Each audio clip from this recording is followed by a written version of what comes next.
सिद्धांत रूप में कुछ एक बातें कहनी है। आप सब ने बहुत बढ़िया से मन से जितनी सुंदरता से हो सकता अपने भावों को अभिव्यक्त किया। गुरुकुल में रहने वालों ने भी और जो गुरुकुल में नहीं रहते उन्होंने भी अभिव्यक्ति की। देखो, हमारी स्थिति कुछ और है। आप लोग इतनी प्रशंसा कर रहे थे गुरुजी की, तो मैं ढूंढ रहा था गुरुजी कहाँ है। मैं देख रहा था कहीं और ऊपर कहीं बैठे होंगे कोई गुरुजी, उसके बारे में कह रहे हो, मुझे ऐसा लग रहा था और मुझे नहीं मिल रहे थे। कहाँ है? मैं ऐसे विचार कर रहा था कि मैं भी आप लोगों के साथ ही बोल रहा हूँ, क्योंकि हमारी जो शिक्षा दीक्षा हुई है, जिस दृष्टि से जो हमें उपदेश मिले अथवा जो हमने स्वाध्याय आदि किया, उस सारे स्वाध्याय में और चिंतन में हमने स्वयं को प्रशंसा से बड़ा दूर रखा है। जब भी कभी प्रशंसा होती थी तो वहाँ से भागते थे, दूर जाते थे कि कोई प्रशंसा कर रहा है।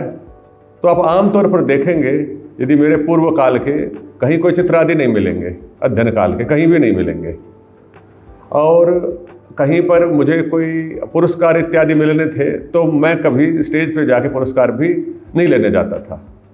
ठीक है भाई, अब हैं तो हैं, लोगों के सामने उस चीज़ को प्रशंसा रूप में पहुंचाने का क्या लाभ है।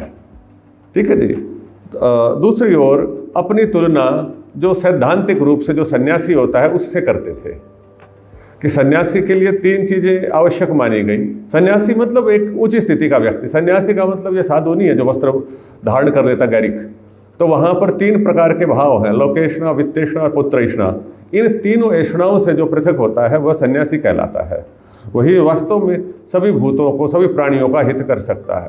तो लोकेशना बहुत खतरनाक चीज़ होती है। लोकेशना, लोक में संसार में प्रतिष्ठा की इच्छा, कोई प्रशंसा करे और तो उस इच्छा से आप बच जाओ। प्रशंसा हो ये अलग बात है, पर प्रशंसा की इच्छा नहीं होनी चाहिए। तो ये ऊंची स्थिति मानी जाती थी। दूसरी धन की इच्छा, और तीसरी थी शिष्यों की इच्छा, अनुयायियों की इच्छा, पुत्रों की इच्छा। इन तीनों इच्छाओं से जो अच्छे से ऊपर उठ जाता था उसको सन्यासी कहते थे, योगी कहलाता था। तो हम इनसे अपनी तुलना करते गए अपने जीवन में कि भाई ये नहीं होना चाहिए। और ब्रह्मचारी को तो, विद्यार्थी को तो प्रशंसा से, प्रतिष्ठा से बहुत दूर रहना चाहिए।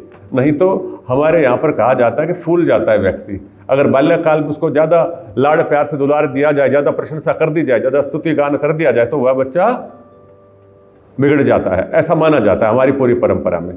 तो दूसरी यह भी बात थी कि विद्याध्ययन के काल में तो होना ही नहीं चाहिए। तो इस प्रकार से ये इन चीज़ों से हम बचते रहे। परंतु गुरुकुल की दृष्टि से थोड़ा बहुत होना चाहिए। क्यों होना चाहिए उसके ऊपर बताता हूँ। आप लोगों ने बहुत सारी बातें बताई कि ये ऐतिहासिक है दिन, महर्षि व्यास जी का जन्मदिवस भी इसी दिन रहा होगा। तो मैं तो इसको यूँ मान रहा हूँ कि गुरु जी को जन्मदिन इसी दिन मनाना चाहिए अपना। मैं से मानता हूँ ये गुरु जी के बर्थडे है। जो भी गुरु जी हैं उनका जन्मदिवस किस दिन मनाया जाए? जन्मदिन करते इसी दिन, सारे गुरुओं का इसी दिन मना दो। वही टीचर्स डे है हमारा, ये और कुछ नहीं है। क्योंकि नहीं तो आप देखेंगे कि बड़े बड़े साधु संत भी अपने जन्मदिन मनाते हैं आजकल, और गुरु पूर्णिमा मना रहे हैं।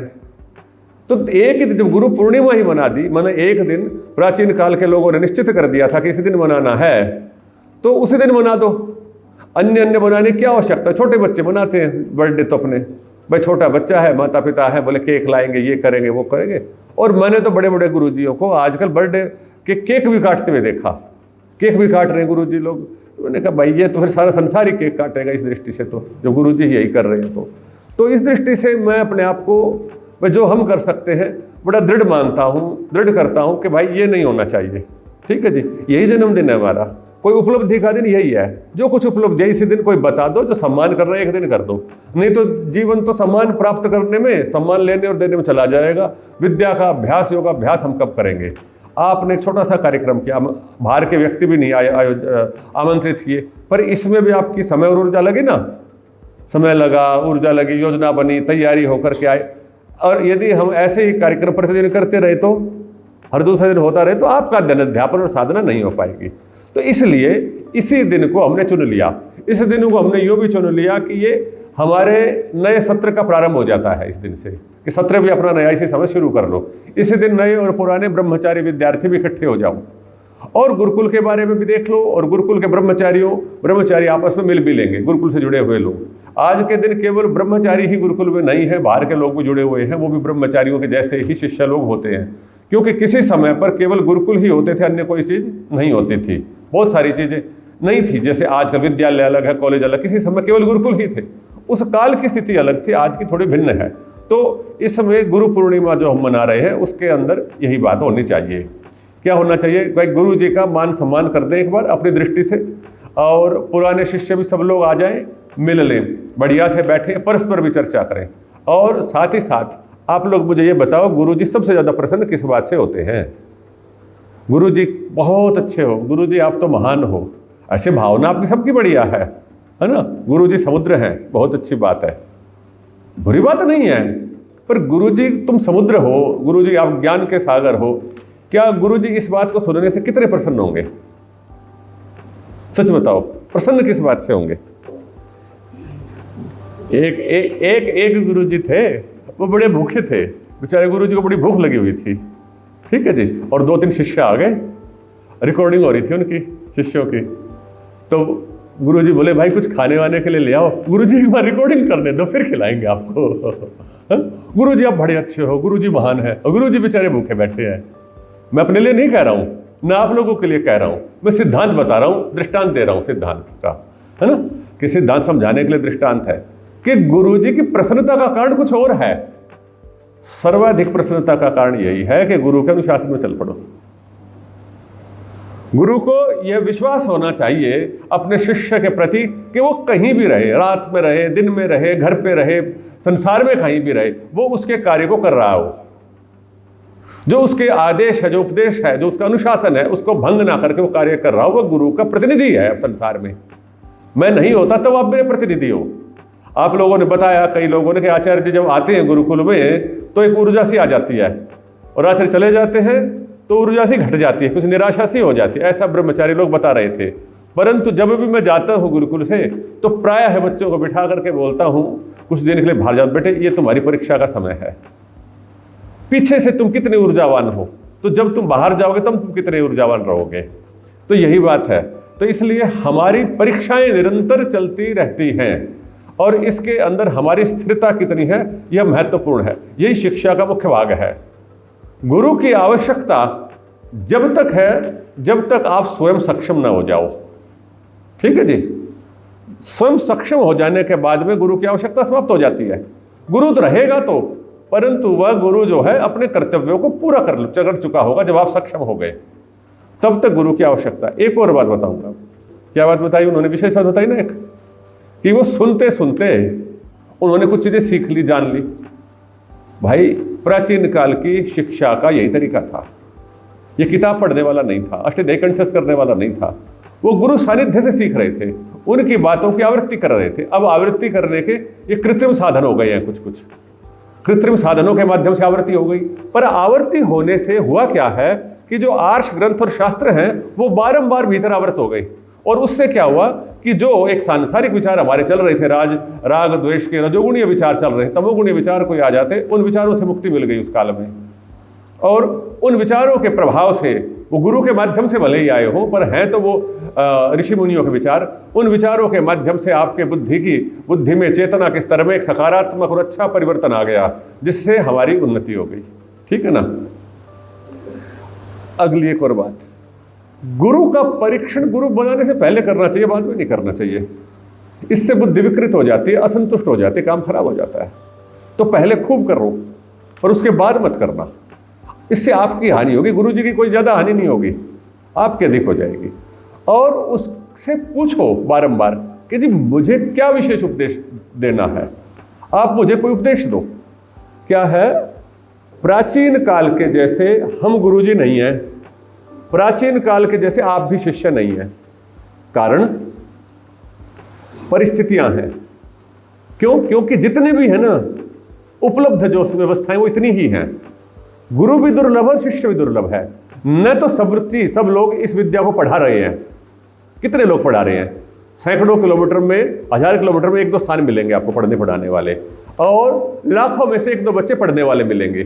तो ये दुर्लभ व्यवस्था है। तो यह पहला स्तर होता है कि इस विद्या परंपरा की रक्षा कर लो। आगे बढ़ाना नहीं, बीज बचाओ, रक्षा करो, ऐसी स्थिति है। ये बड़ा काम है, उत्तरदायित्वपूर्ण काम है। अगला कार्य यह है कि उनकी उन्नति हो। गुरु जी को पता है कि आपके भीतर क्या दोष है, क्या गुण है, उनको पता है। परंतु गुरु जी ने कभी डांट दिया आपको तो गुरु जी ये सोचता है कि शिष्य कभी नाराज हो गया तो जो है ये भी नहीं रहेगा। तो गुरु जी क्या सोचता है कि शिष्य को अपने आप आने दो। परीक्षा रख रखी है गुरु जी ने शिष्य के लिए कि शिष्य कभी हाथ जोड़ के पूछे, गुरु जी मुझे कुछ उपदेश तो दो, गुरु जी मेरे अंदर कोई कमी तो नहीं लग रही आपको, बताओ कौन कौन शिष्य मुझसे आ करके पूछते हैं, बताओ मुझे। बढ़िया शिष्य की पहचान है ना। अब वो तो गुरु जी अंधकार दूर करता है, गुरु जी प्रकाश देता है ना। अभी बता रहे थे सभी लोग, खूब बढ़िया बढ़िया प्रशंसा कर रहे थे। तो उस गुरु जी से आकर के किसी ने यूँ कहा, गुरु जी मेरे अंदर थोड़ा सा अंधकार आ गया, थोड़ा दूर कर दो।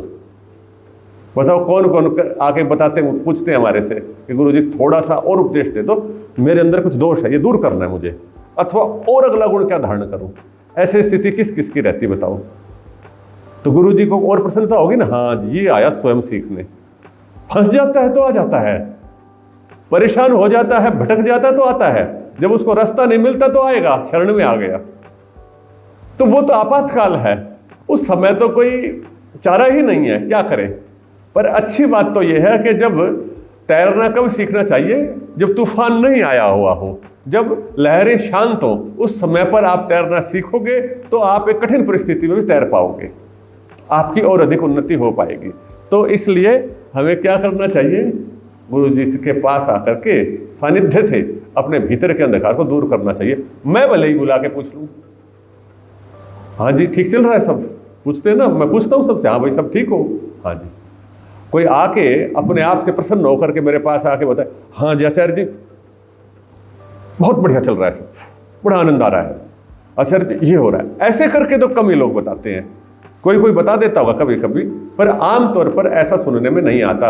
और तो और यूँ घबरा भी जाते हैं कभी कभी ब्रह्मचारी लोग कि भाई आचार्य जी के पास जाएंगे तो आचार्य जी बताएंगे, पूछेंगे तो हम क्या बताएंगे। इसलिए ब्रह्मचारी सामने ही नहीं आते, कभी पीछे पीछे घूमते रहते और मुझे पता चलता रहता है कौन भाग रहा है पीछे, ये नहीं आ रहा है सामने। इसका तात्पर्य यह है कि पीछे कुछ न कुछ हाँ कर रहा है, अभी इधर से पता चल गया, क्योंकि हो ही थोड़े से लोग, इसलिए सबका पता रहता है प्राय, है ना, पीछे क्या हो रहा है। और जो बात मैं पूछना चाहता हूँ ना उसको नहीं बताते, बाकी सारी बताते हैं। फिर जो कमजोरी वाली बात है ना, गड़बड़ी वाली बात है, वही पीछे छोड़ देते हैं। जबकि जिन पृष्ठों को हम जीवन से छिपाना चाहते हैं, बचना चाहते हैं, वही हमारे को गिराने वाले होते हैं, वहीं से हम नीचे गिरते हैं। वो न्यूनताओं को हम छिपा लेते हैं, जबकि वो न्यूनता ही तो दूर करनी थी, उन्हीं को तो बताना था।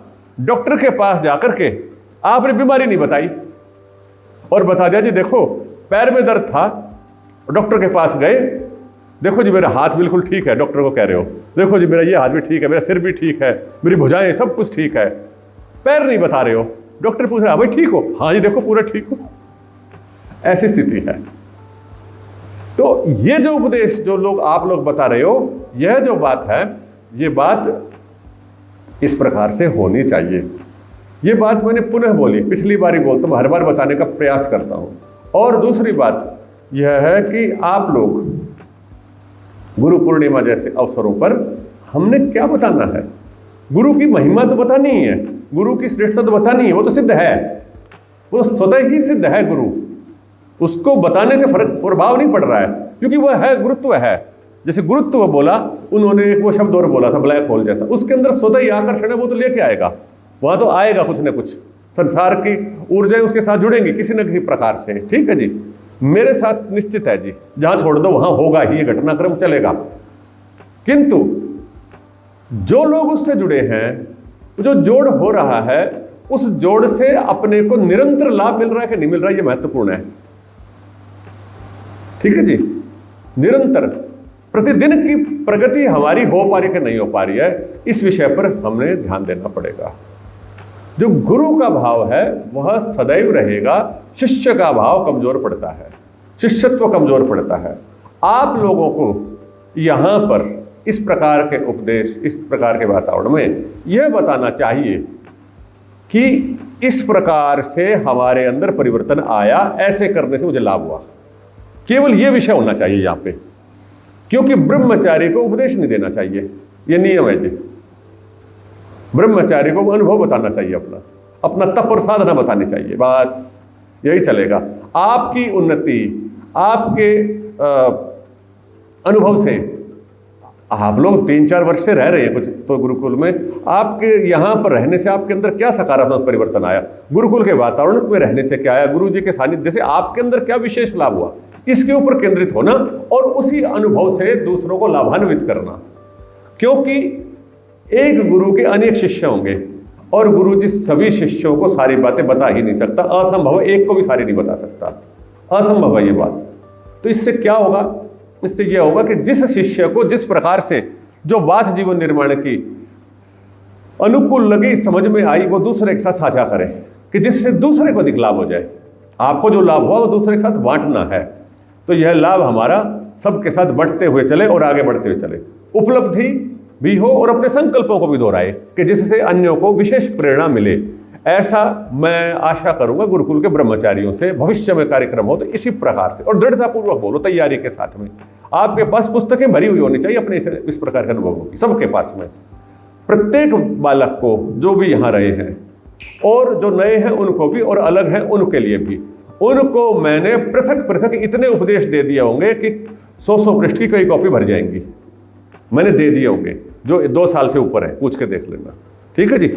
जो बोली गई बातें हैं उनके लिए, वो कितनी बातें मैंने बोली हैं और क्या क्या बातें बोली, वो आपकी पूंजी है। अगर आपने नहीं संभाली, उस किताब के पेज नहीं पलटे और गुरु पूर्णिमा पर आकर के आप अपनी बातें बता रहे हो, तो इसका मतलब ये है, क्या मतलब है इसका? हाँ, अब समझ लो क्या मतलब है इसका, है भुला दी बातें। और इससे और बोले गुरु जी आप तो महान हो, ओहो हो भाई, ऐसी महानता का मैं क्या करूंगा? ये महानता ठीक है भाई, वो तो मैं अपने आप में ही हूं, जो है जैसा भी हूं, किंतु आप लोगों के अंदर परिवर्तन कितना हुआ है, मुझे तो वो चाहिए बस। आपने जो ग्रहण किया वो ग्रहण की हुई पूंजी दिखाओ मुझे। तो मैंने ये बोला पृथक पृथक बता रखा, इतना तो अलग अलग भिन्न भिन्न समय पे उसको लिखो। संचित ही नहीं किया। यदि आपको किसी ने धन दे दिया, उस धन को आपने बिखेर दिया रास्ते में, फिर व्यक्ति ने दोबारा धन दे दिया, फिर गिरा दिया, फिर तीसरी बार धन दे दिया, फिर गिरा दिया, तो क्या होगा आखिर में? या तो देने वाला बंद कर देगा, ठीक है जी, वो नहीं देगा फिर धन आपको, ठीक है जी, क्योंकि आपको उसका क्या नहीं है, सम्मान नहीं है, ठीक है जी, सम्मान नहीं दे पा रहे, श्रद्धा नहीं है उसको ग्रहण करने में। श्रद्धा अंतःकरण से होती है, एक शब्द भी जीवन को बदल देता है यदि बड़ा अनुकूल हो तो इसलिए ये एक और प्रयास करना चाहिए। सच्चे शिष्य का एक और लक्षण है कि गुरुजी कभी भी अपनी बात को आवृत्ति ना कर दे आपके सामने। देखो ये शिष्य की परीक्षा है, बात समझे कि नहीं समझे? क्या समझे? आवृत्ति कर दे, मैंने एक बार कही हो आपको कि बेटे ऐसे कार्य कर लो, और फिर वही बात दोबारा कहनी पड़ जाए गुरुजी को, बेटा ऐसे काम कर दो। तो ऐसा नहीं हो, ये टेस्ट है आपका, शिष्य का टेस्ट ये है। कहते हैं क्या परीक्षण है? यही परीक्षण है आपका। और गुरुजी 3 बार कह दे कोई किसी बात को, तो माता पिता भी बच्चों से ऐसे ही बोलते हैं ना कई बारी बातें, और फिर मान लो गुरुजी 10 बार कह दे एक बात को, तो इससे क्या पता चलता शिष्य कैसा है? इससे क्या पता चलता है शिष्य कैसा है? बताओ बताओ, मुझे बोलो। प्रमादी शिष्य है, प्रमादी शब्द है इसके लिए, ठीक है जी। लक्ष्य का संधान कैसे होता है? अप्रमाद से, प्रमाद रहित होकर के ही आप जीवन की उन्नति कर सकते हो।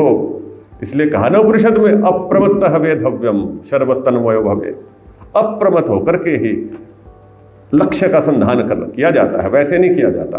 तो इसलिए 2 बार नहीं बोलनी पड़े बात, ऐसी उपलब्धि होनी चाहिए। परंतु ऐसा भी हो जाता है कि 100 बार बोलनी पड़ती है कोई बात, ये भी होता है। इसका मतलब यह है कि गुरुजी अपना कार्य कर रहा है ठीक से। गुरुजी आपसे नहीं जुड़ा, वो अपने कर्तव्य से जुड़ा हुआ है।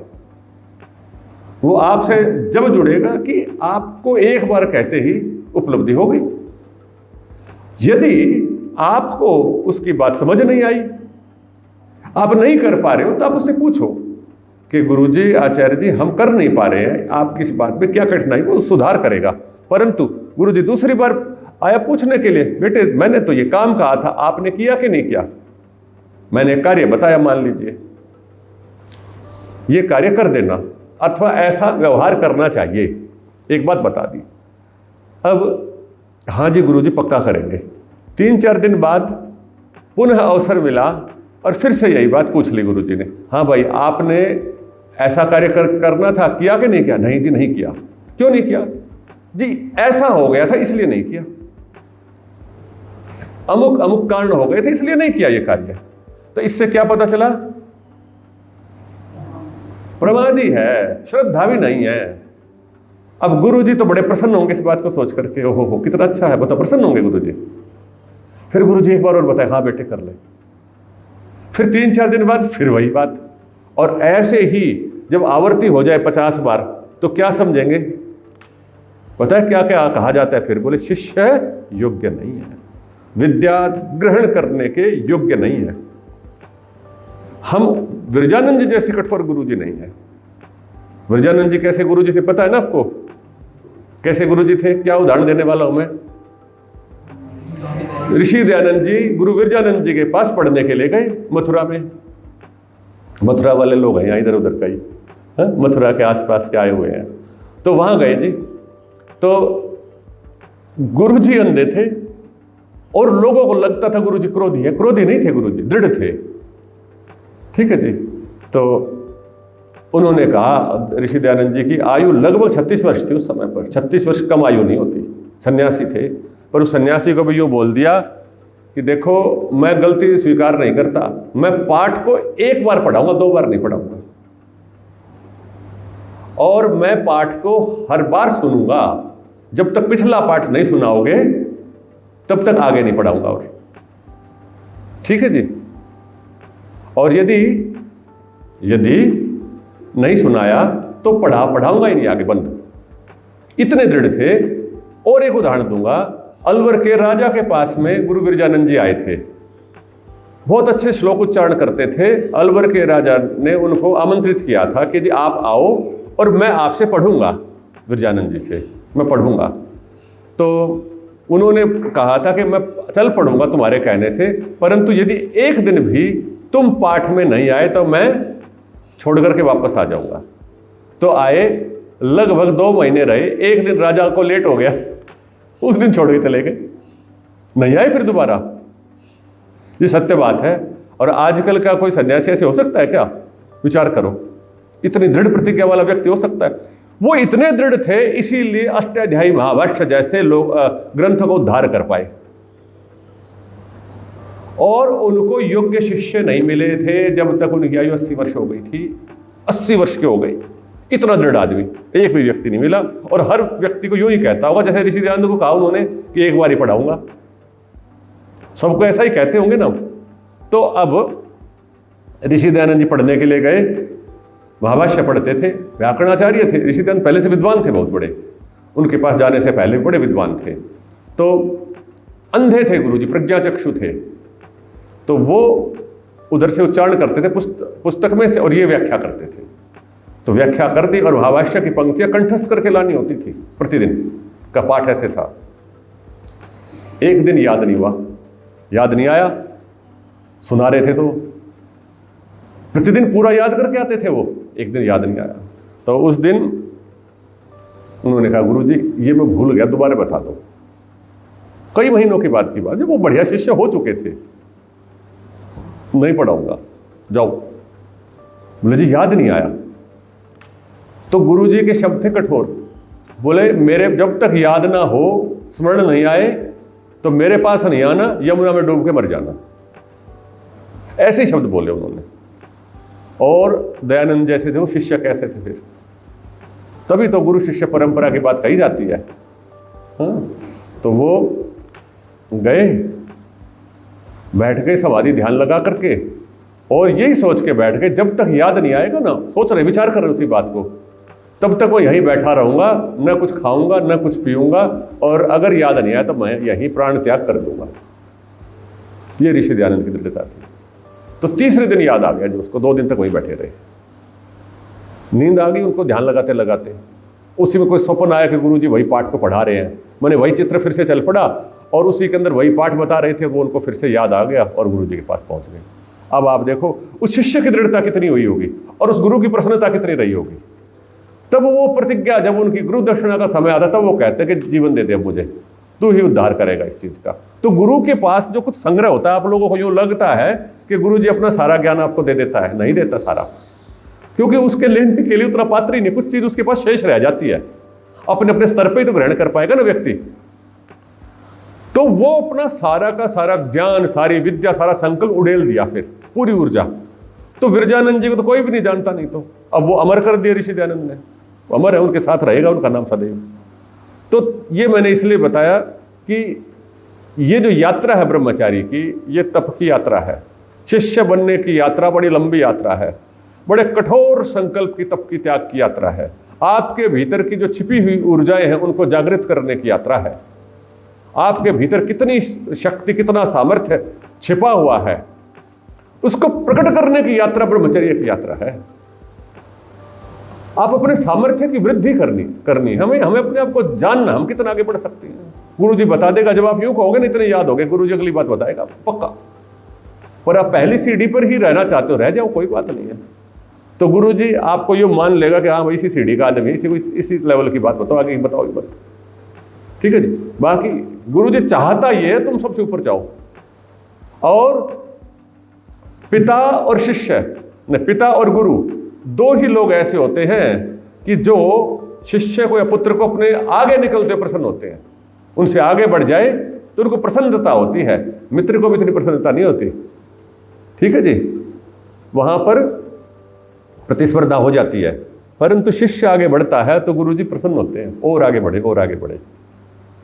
तो आत्मनिरीक्षण के लिए गुरु जी के पास आना चाहिए बारंबार। हाँ जी, कोई गलती तो नहीं हुई, पर शिष्य नहीं आता, क्योंकि शिष्य को लगता मैं तो बिल्कुल ठीक हूं पहले से ही। गुरु जी के सामने प्रयास करो कि उनकी, आपकी जो भी प्रतिभाएं हैं, आपका जो भी ज्ञान है, गुरु जी के सामने आवर्ती कर लो। अब गुरु जी से घबरा जाते हैं कि गुरु जी के सामने क्यों बोलूं, हो सकता है कोई गलती हो जाए, मेरे से त्रुटि होती है ना कभी कभी। नहीं, गुरु जी के सम्मुख जब आप बोलेंगे, बताएंगे, तभी तो आपको पता चलेगा आप में क्या त्रुटि है, क्या न्यूनता है, और उसको सुधारो फिर तेज गति से, तभी विकास होगा, अन्यथा नहीं होगा।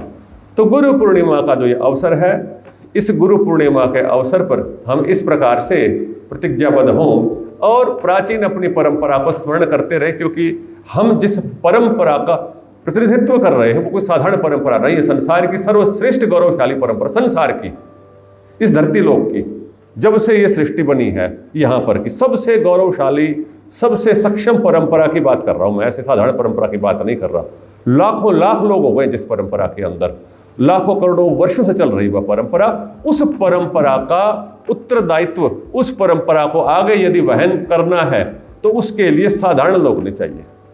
हमें वैसे लोगों की आवश्यकता है कि जिनके जो मस्तिष्क हैं, जिनका जो मन है वह इतना सक्षम हो कि वह एक बात को सुनते ही ग्रहण कर ले, और किसी भी विकट से विकट, विषम से विषम परिस्थिति के अंदर जिसके मन के अंदर विचलन न आए, गड़बड़ ना हो, हलचल ना हो।